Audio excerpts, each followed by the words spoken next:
welcome to the inaugural podcast of the Vintage News Network. We're coming to you live and in the sky from the official VNN Zeppelin. Our sponsor for this broadcast is Hold My Beer. More on that later. Our first story today comes on the heels of the Democratic National Convention. Some were quick to claim victory, more like all of them, and so far it's two white guys leading the pack. Yeah, didn't see that coming. Seems old and white is the formula for 2020.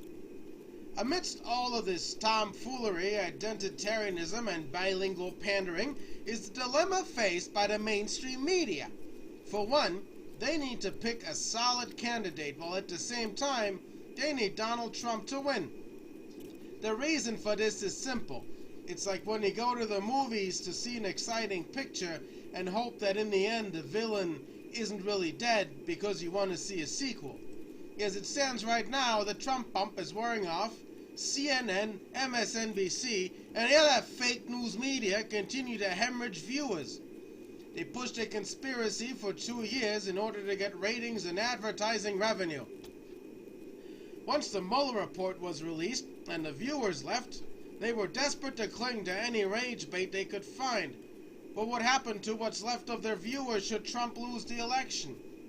There'll be no more crisis at the border, no more constitutional crises, no more conspiracies of foreign meddling, because when Democrats win, it's by the book and fair and square, right, fellas? Studies indicate that media coverage of Donald Trump has been over 90% negative, which is over 3 times more critical than it was when it came to Barack Obama.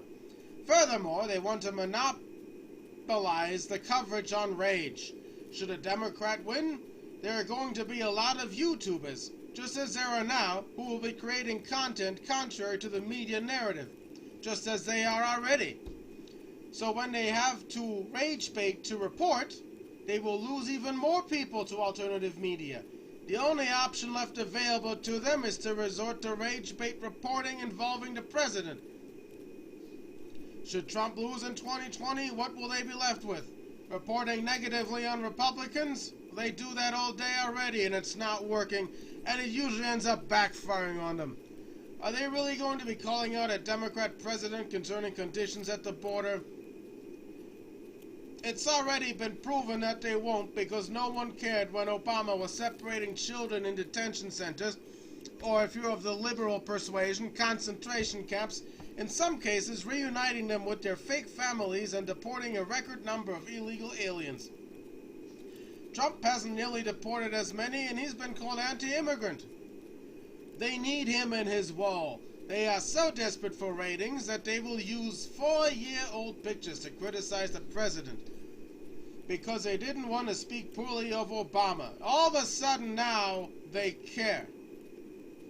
The alternative media, on the other hand, doesn't need Trump. They have plenty of content at the moment without having to rely on Trump for clickbait.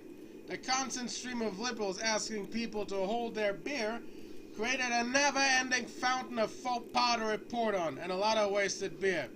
Speaking of beer, now a word from our sponsor. For those daredevils out there amongst you comes the first beer specifically designed for just holding. From the makers of Weasel's Hard Chocolate Milk comes Hold My Beer, the perfect beer to give other people while you're holding off and doing stupid stuff. Sorry about that. Remember, when you're thinking of high diving into a shallow pool, think of Hold My Beer, the official beer of doing stupid stuff. And Democrats.